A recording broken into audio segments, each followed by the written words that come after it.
এনসিপির পদযাত্রা এখন সুনামগঞ্জে। নতুন দেশ গড়ার লক্ষ্যে বিচার ব্যবস্থা ও নতুন সংবিধানের জন্য তার দল কাজ করছে বলে জানিয়েছেন নাগরিক পার্টির আহ্বায়ক নাহিদ ইসলাম।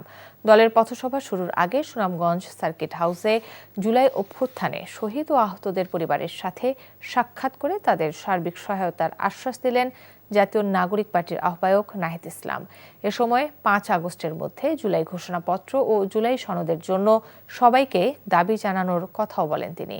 জুমার পর সুনামগঞ্জ আলফাত উদ্দিন স্কোয়ারে পথসভায় বক্তব্য রাখবেন এনসিপির আহ্বায়ক নাহিদ ইসলাম সহ অন্য নেতারা। চিকিৎসা পান নাই তারা আমাদের সাথে যোগাযোগ করবেন।